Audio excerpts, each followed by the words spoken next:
Sure. Well, everyone, welcome back to a very exciting episode of the Storybox podcast. Today, my friends, I'm delighted to welcome Robin Steinberg to the Storybox.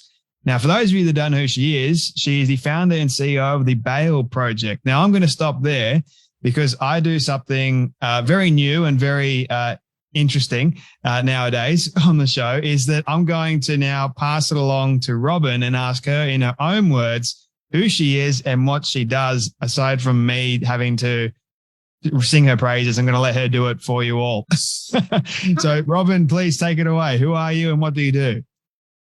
So I'm Robin Steinberg. I am a lawyer, a public defender. I am the founder of several organizations, including the Bail Project, most recently, Still She Rises in Oklahoma, and the Bronx Defenders in New York City, which is a public defender office where we represented about 30,000 low-income people every year in Bronx, New York. I consider myself to be a social justice activist and somebody who cares deeply in justice and equality and equity. And I am most recently an author who wrote my first book called The Courage of Compassion, a journey from judgment to conviction. And it really is based on my 40 years working in the criminal justice system in those various capacities as both a public defender defending people in the criminal justice system, one client at a time, and as somebody who has built organizations. I've done trainings for public defenders. And most recently at the Bail Project, we've really tried to think about how do we end America's cash bail system and attack mass incarceration at the front end of the system. So it's been a fabulous journey, and I'm happy to be here to chat with you. Well, Robin, thank you so much and welcome so much to the Storybox podcast today. It's an honor to have you. Thanks so much. I have so many questions and I guess so little time to actually ask you them all.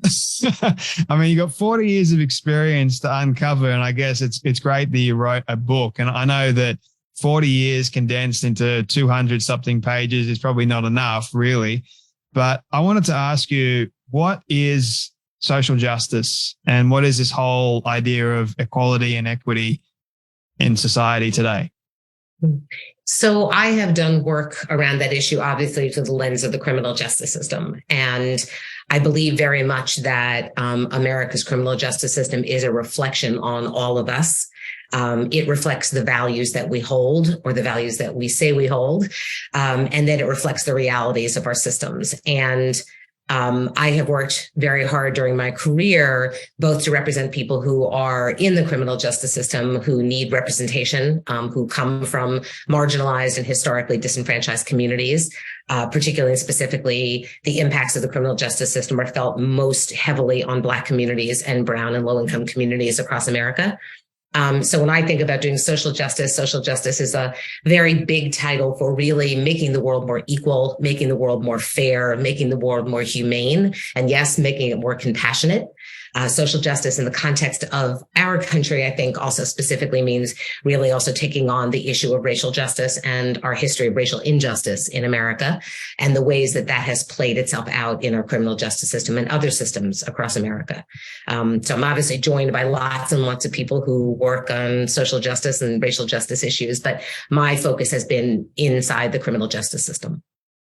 I've always been fascinated by this whole idea of, having equal outcomes for everyone, because we've got two sides to every equation. Is that fair to say? Well, I think what the promise of America's legal system is supposed to be is that we provide equal justice to everybody. So what that looks like is very individualized, right? Somebody comes in, they're charged with a crime. They may be guilty, they may be not guilty. Even if they are guilty, there's the question of how does the system arrive at what justice would look like? And so no two people are going to wind up with their cases looking exactly the same, because nobody's exactly the same, right? Everybody comes in unique individuals with their own stories, their own experiences, what led them to that moment, and their own futures at hand. But what we do promise people in America is that they will be provided equal justice under the law.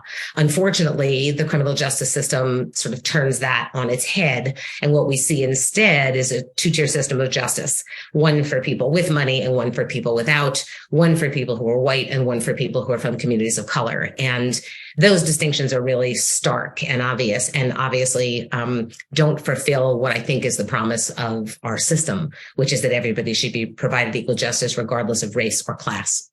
So how do we create a more sort of broader society that actually is happy with this equal playing field of real justice for both sides, and not one person going away feeling like there's been injustice had to them. Because, I mean, the likelihood of that happening nowadays is really, really high compared to, I mean, slim, I guess you could say, because there's a lot of injustice happening in society at the moment. And there's a lot of, I guess, justice at the same time. But the whole line of innocent until proven guilty kind of thing. But even still, people will be people, and they'll kind of feel like there's still injustice going on in that respect, even though a person may be proved innocent. So how do we navigate those waters, you think? Well, that's a big question, and certainly a question that has plagued my career for 40 years, right? So as I thought about how do I work within these systems, and sometimes from without these systems, to change them, to make them more fair, to make them more to live up to their promise. And, I think that there is incredible work that's going on. I think I've been involved in work with colleagues and grassroots organizers and people who run other not-for-profits and public defenders my whole career who are doing incredible work. And it's going to take so many strategies, right? It's going to take poetry and music and lawsuits and advocacy and organizing, right? And lifting up the voices of people who've been impacted by the system. It's going to take all of those strategies. But as I began to sort of peel away at the 40 years of looking back over my career, I couldn't help but constantly run up against, I don't understand if we can look at our criminal justice system, as most Americans can, and agree that it is not working effectively, it's not functioning well, it is not creating justice, it in fact is creating injustice. What's getting in our way? And at the end, the conclusion I think I came to, which sounds really simple, but it's really deeply complex, I think, is that, yes, we can change policies and laws and practice, and we must do that at every stage of our criminal justice system. But at the end of the day, we're going to run the risk of recreating the same harms over and over again in a new form if we don't do the harder transformational work of really doing the inner work of transforming ourselves. And what I mean by that is really replacing judgment and punishment with curiosity and compassion.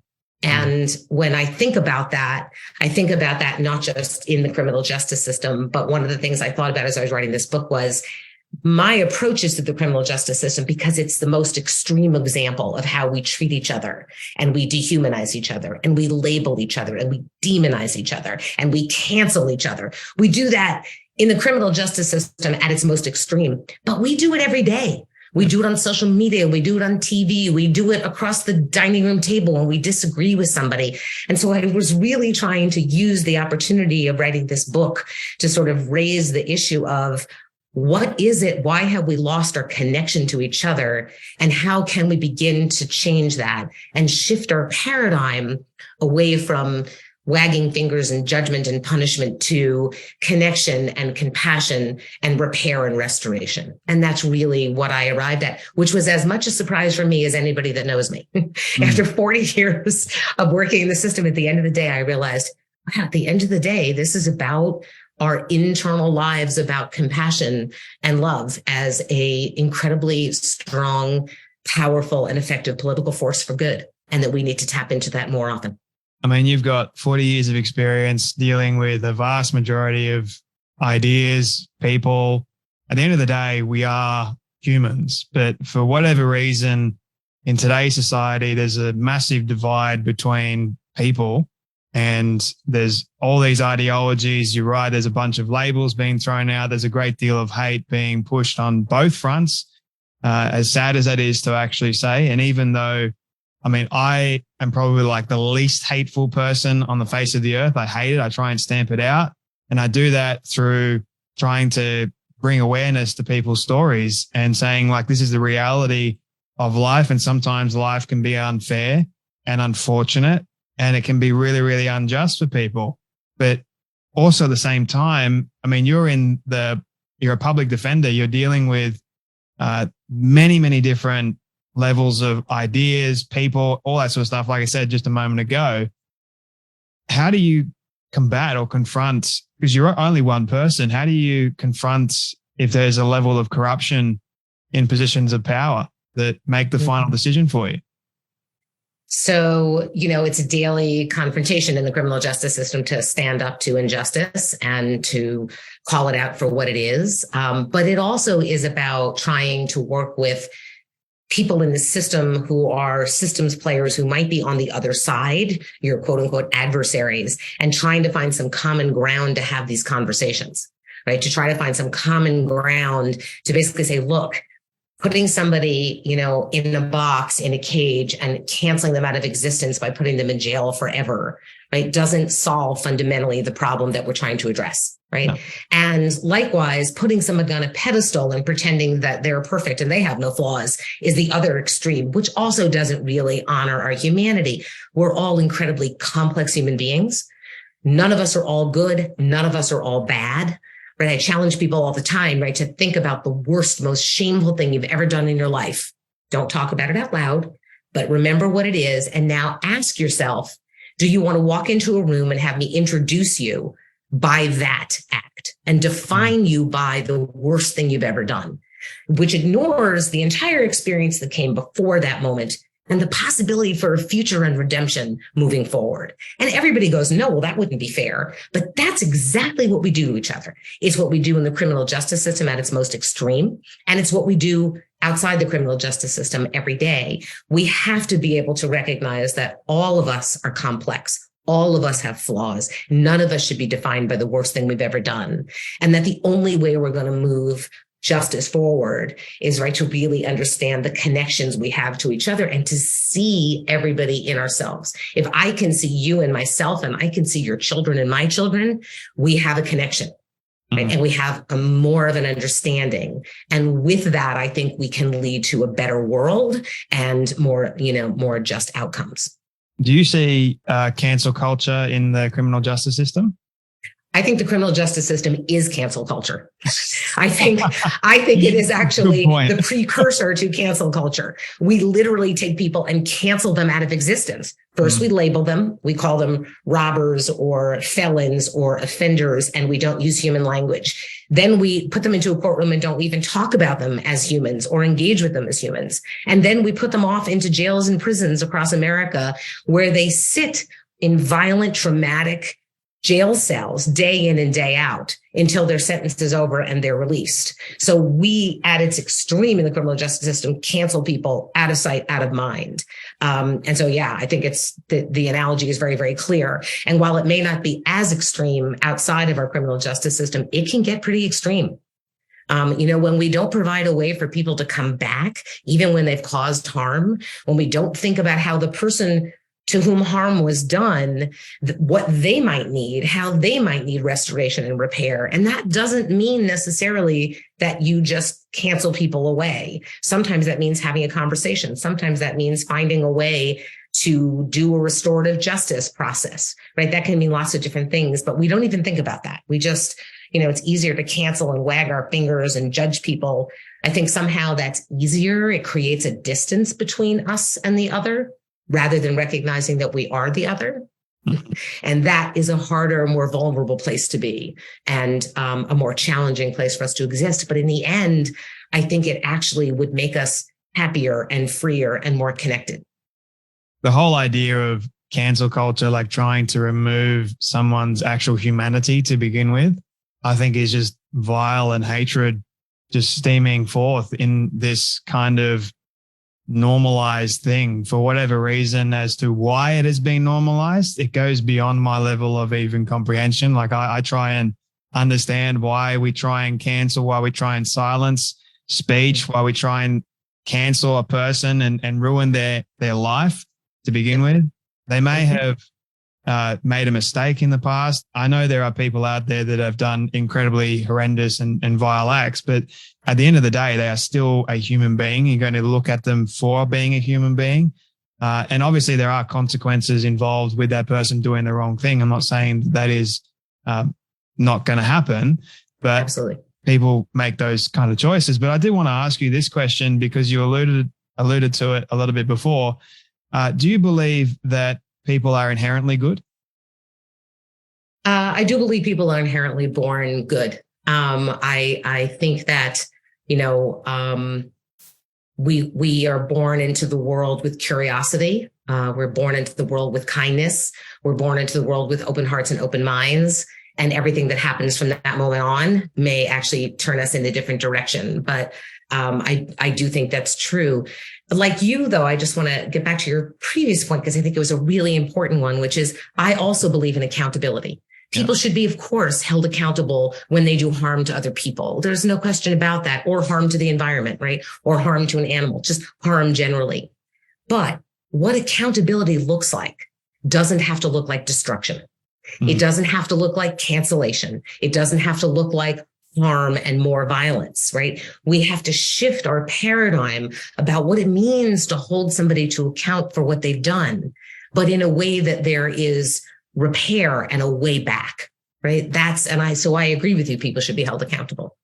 I like, I forgot what country it actually is, but I like their approach to when someone actually commits a crime.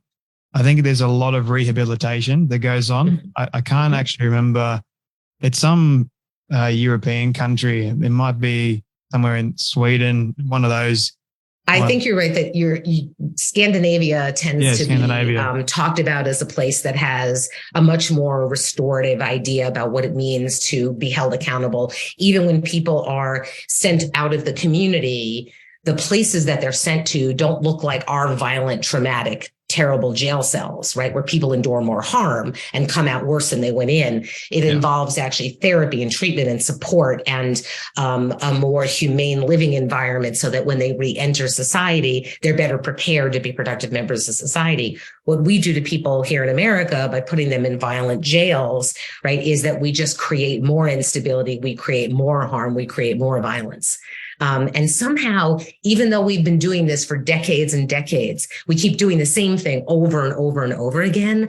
I hope that's changing. And I hope that we're beginning to see a new paradigm and a new way of thinking about this.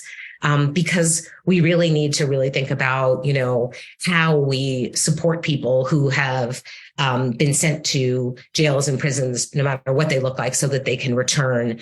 And people in America, I think, when they come out of the criminal justice system or they come out of jails and prisons, and they go on to do sometimes incredible things.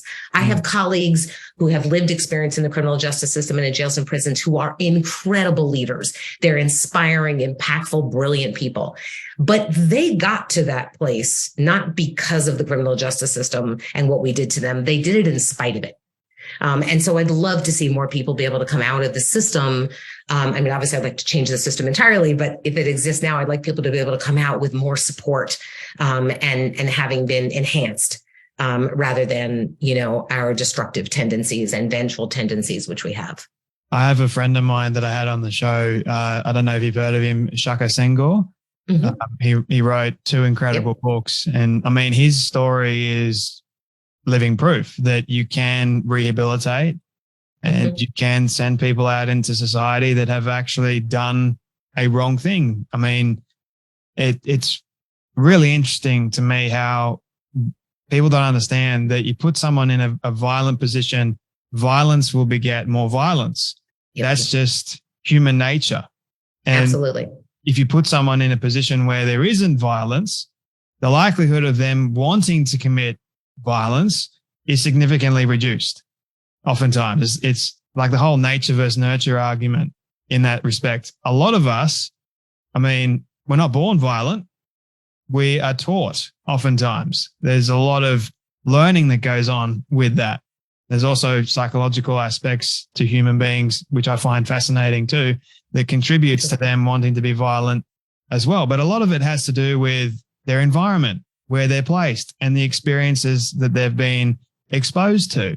It's like, how do we navigate that in society, trying to fix this kind of culture, which then stems into the criminal justice system? Does that make sense? That's a huge, that is a huge problem. And I think, we would have to really hold ourselves accountable for recognizing that we have disenfranchised and marginalized and under-resourced entire communities, that people do not have access to healthcare and support and education and the things that we all should be entitled to just by virtue of being human beings. But we have not provided that for everybody in our society, and you can see the results of that. I think, one of the things I was reminded of as a public defender every single day was the phrase that I hear from colleagues all the time in my field, which is that hurt people hurt people. Yeah. And so when people used to ask me, well, how can you defend so-and-so who's charged with this terrible crime? I always reflect on that every client that I ever got to know, the more I got to know them, the more obvious the connections between what they experienced growing up and through their lives led them to where they are. And the more horrendous the crime or the more horrendous the act, assuming that they were guilty of that, the more violent and horrendous I could find experiences that they had, right? There is a direct connection, as you said, between those things. And so we really need to think much, much sooner about, from the minute that kids enter this world, how we're supporting families and parents and communities and schools and healthcare and mental health, and how we're enlivening communities so that people feel as if they have an equal stake in society, that they've been provided the supports they need to thrive, and to recognize that, all of us have the potential to do incredibly wonderful things. But when you literally cut off entire segments of the population and under-resource them, you're going to see the results in the long run. And I think we're beginning to grapple with that more and more, although what would seem to belie that is the sort of, increasing income inequality. We like to talk about that all the time in this country. There's this, increasing income inequality and what that's going to cause as well, right? We need to just get better at recognizing that, just because some people have something and other people get it, it's not a zero-sum game, right? I think we live in a world where we think, well, if they get something, I'm going to lose something, instead of, well, if they get something, we're all going to gain something. Yeah, this whole give and take kind of mentality. And especially, what are your thoughts on the whole social class system as a whole?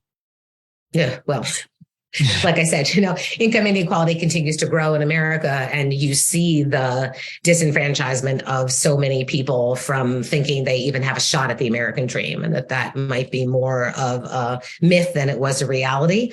Although there are always the fantastic stories of people that make it through, right? And that's what gives people hope that it's going to be them. But the truth is, there's systemic racism, there's systemic marginalization, there's enormous income inequality, and there's a lack of, equal access to resources and support. And we need to really be addressing those things. In a perfect world, we could downsize our criminal justice system. We need to rethink how we define crime. We need to rethink how we use the criminal justice system. I always think about, somehow we decided in America to use the criminal justice system to solve what are fundamentally social problems of dire poverty, of trauma, of mental health struggles, of substance use disorder, right? And rather than look at those as the public health issues that they really are fundamentally, we decided to use handcuffs and patrol cars and jail cells to quote unquote solve those problems. And of course, that's the last thing that's going to solve a problem.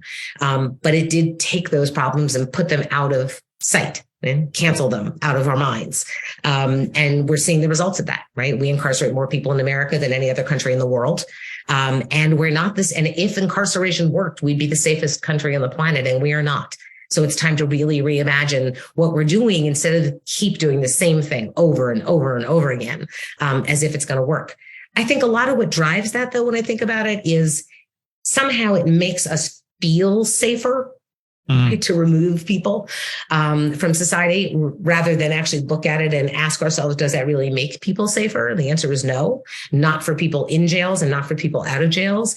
But when we're afraid and we're fearful, we'll just do unimaginable things to each other. And you see that everywhere in the world, right? If you scare people enough, they'll do unthinkable things to each other just to feel safe again, even if in the long run it doesn't make you safer.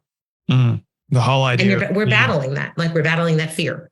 Yeah, fear is an interesting thing. It gets people to do things that they may not have even thought about doing before in order to keep themselves protected, kind of like the fight or flight mentality, but instead they're choosing to fight in such a way that destroys society even more in many respects. You mentioned something that I find very interesting.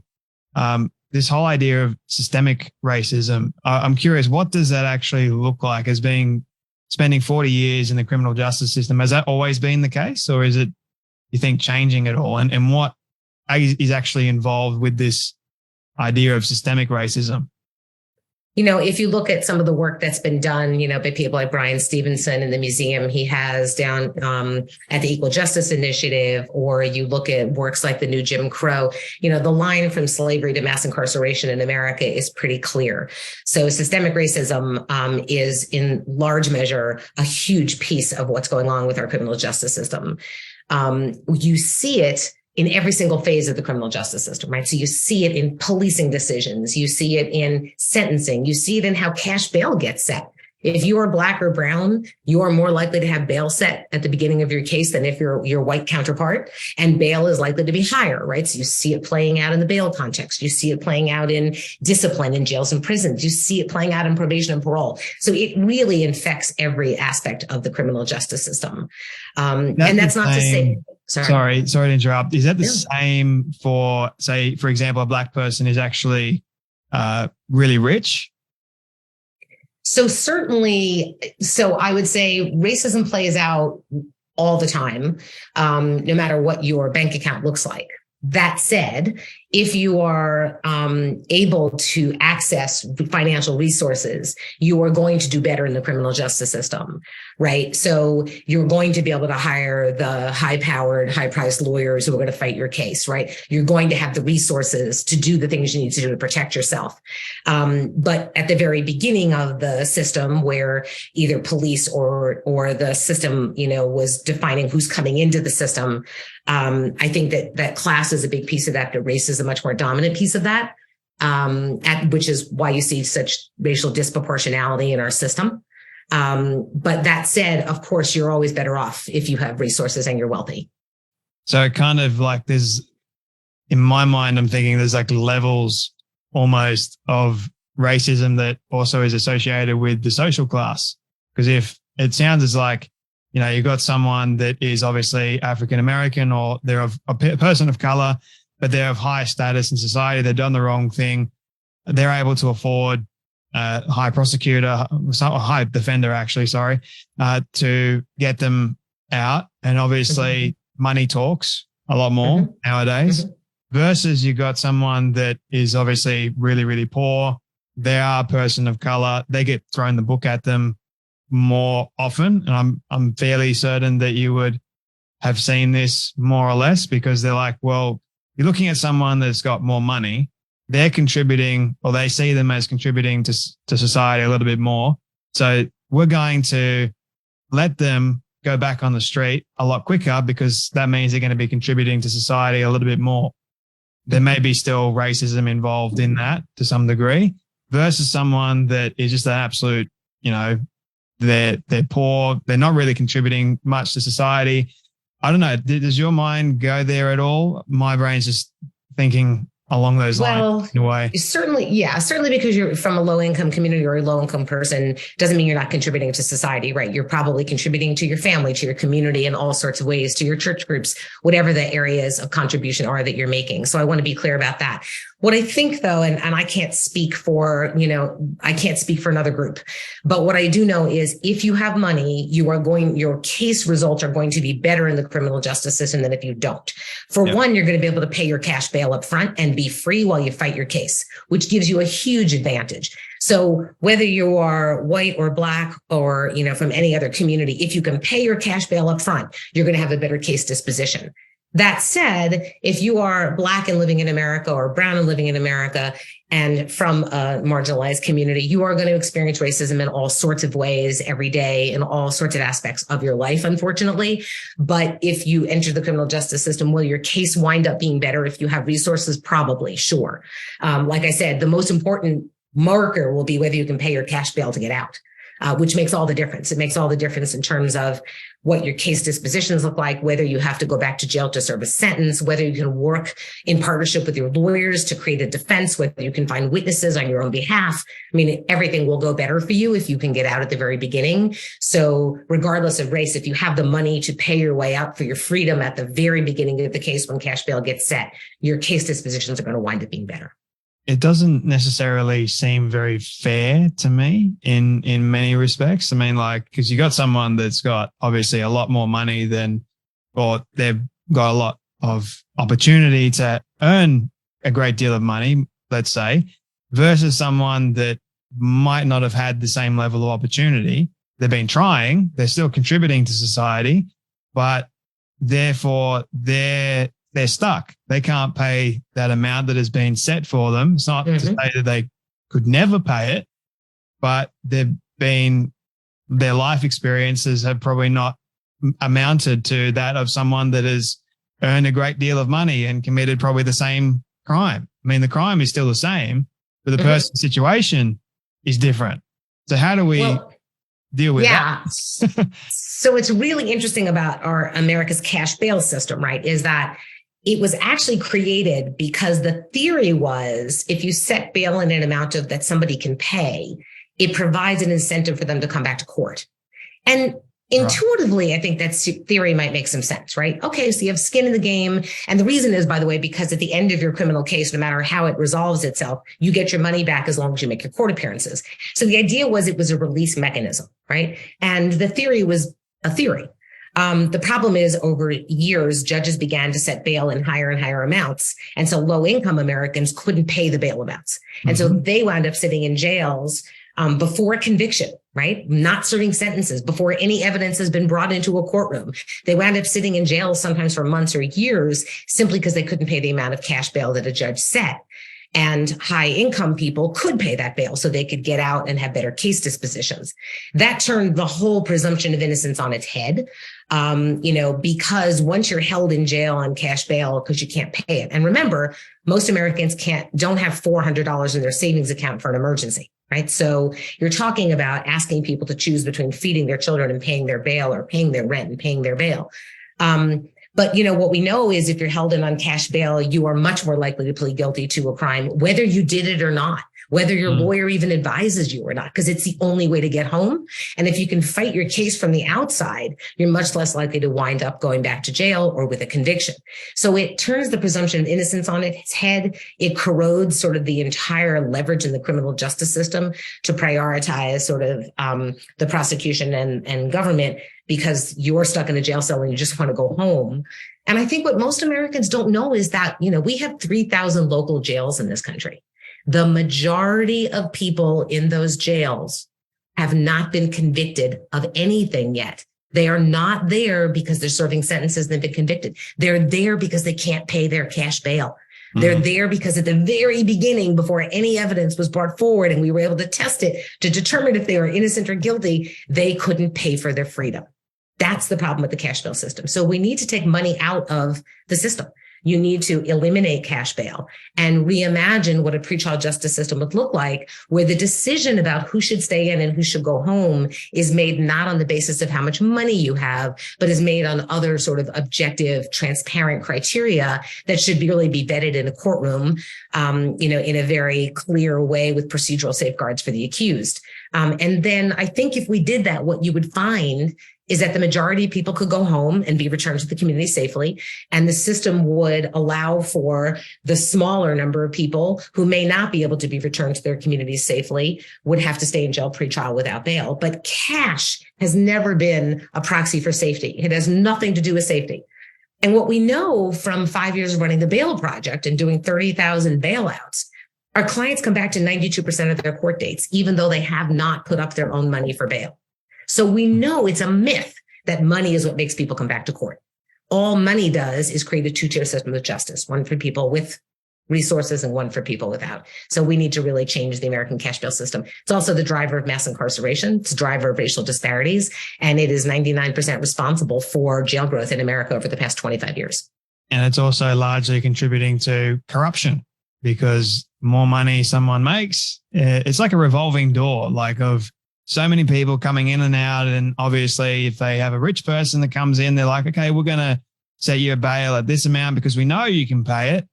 And we know probably you're going to return back anyway. But for people that are a lower, say, income, they'll set the bail extremely high, like it's almost unachievable. And then they won't be able to pay it and they rot in jail for a long period of time. I mean, yeah, you mentioned in the very beginning, like all things we need to make it equal and all things being fair. Well, that's not equal and it's not fair in my eyes, that is. So if you remove money out of the equation, and I know people are going to go, well, Jay, it's not the rich person's fault at all that he's got more money than, say, someone that, and that whole argument, we can go down a massive rabbit hole with that too. But crime is still a crime.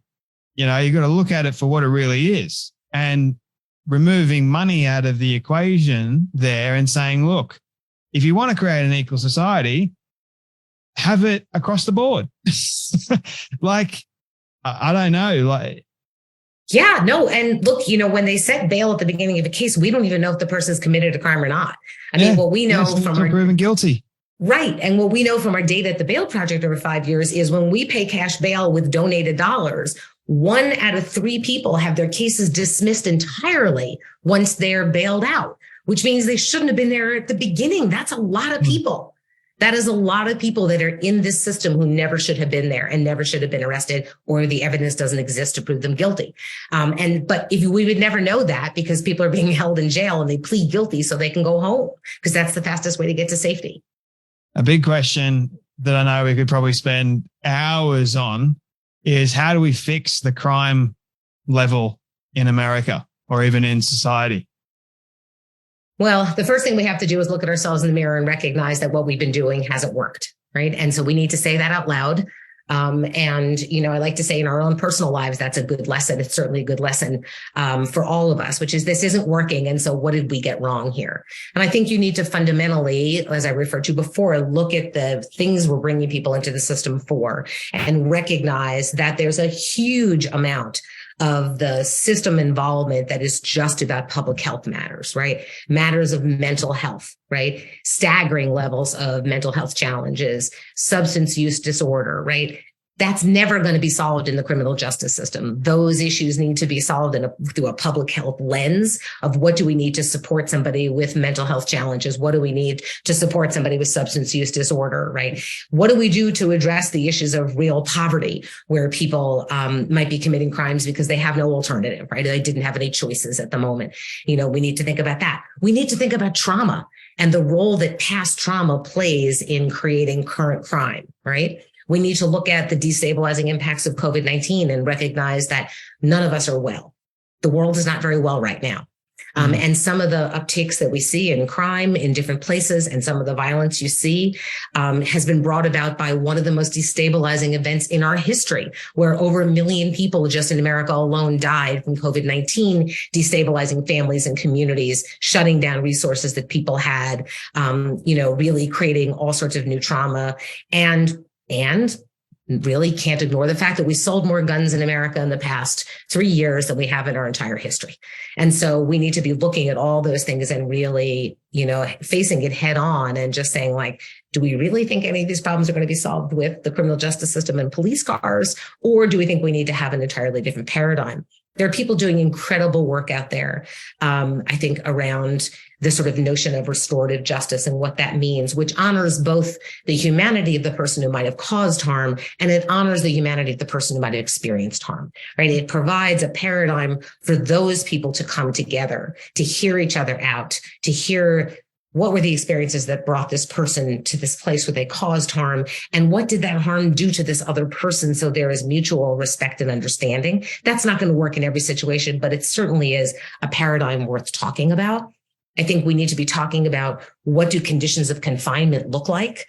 I mean, I think we could downsize the system to a fraction of what it is. But even when you think that you have to hold somebody in confinement because they can't be returned safely to their community, what does that look like? How do we support them? How do we make sure that their past trauma is being addressed, that they're receiving therapy and treatment, that they're getting job, you know, vocational training, that so when they come out ready, right, to be vibrant, productive members of the society. We have a lot of work to do. But, you know, we can do it. It's just a matter of looking at ourselves square in the face, I think, and acknowledging that what we've done hasn't worked and being willing to try new things. There's always a risk when we're talking about criminal justice. And I think that drives a lot of our criminal justice policy. It's as if, the normal risk that we think about in our lives every day, we calculate risk, right? That's part of being human, right? You get in a car and you think, I could have a car accident, but the odds are against it. I get on a plane, the odds are I'm going to get to my destination safely. When we're talking about criminal justice and how we legislate around criminal justice, for some reason, I think it's wrapped up in fear. Again, we legislate around the exception. So an example is, somebody gets out on parole after they've served their sentence, right? And they commit a terrible crime. And it hits the front page of every newspaper in America. And everybody starts screaming and pointing fingers, and he shouldn't have been out on parole, and we shouldn't let people out on parole, and nobody should be out on parole. And the next thing you know, right, local elected officials are passing legislation to, deny people parole. The parole boards are afraid to let people out. Statewide legislation is passing to change the parole system, and we end parole. Because the story you never saw side by side was 100,000 people got released on parole last year and went back to their communities and families and did well and thrived and created loving lives, right? What you see is the one scary, horrible story that drives sort of the policy. And for criminal justice, it's like the exception drives the policy.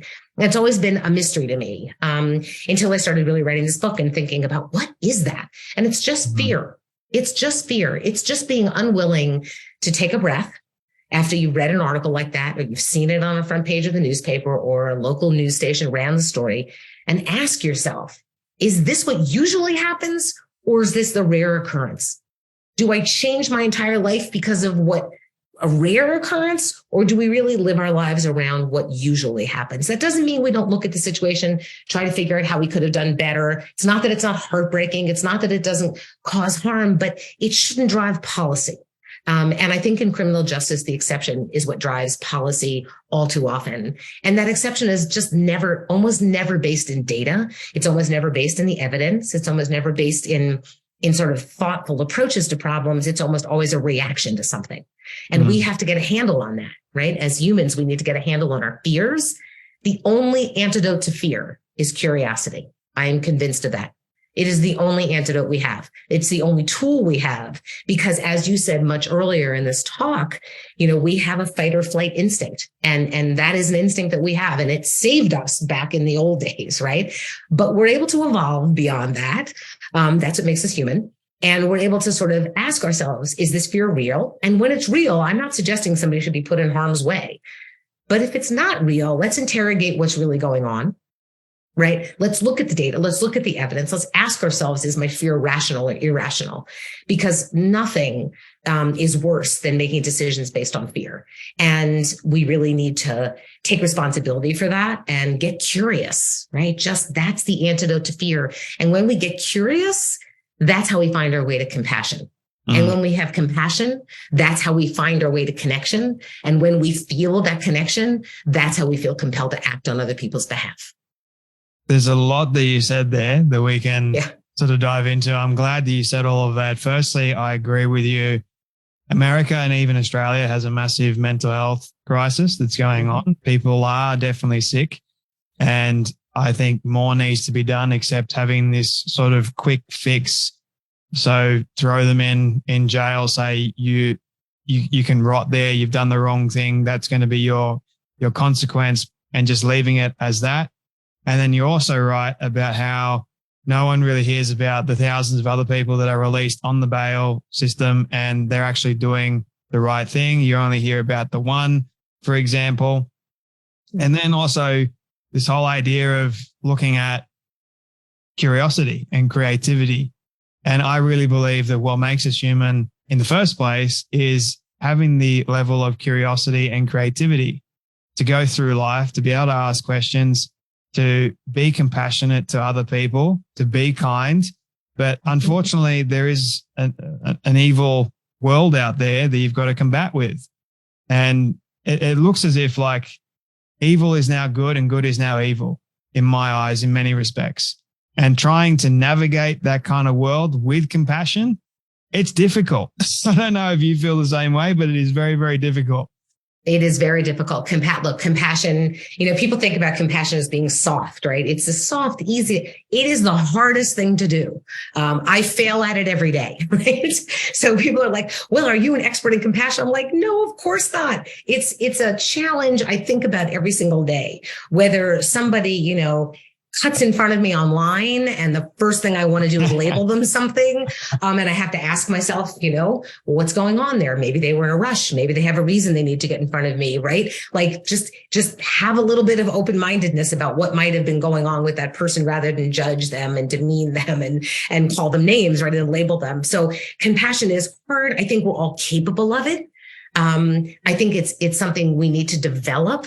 And with all of the talk about mindfulness and intentionality and yoga and all the things that I think are really healthy things that have sprung up over the past bunch of years, right?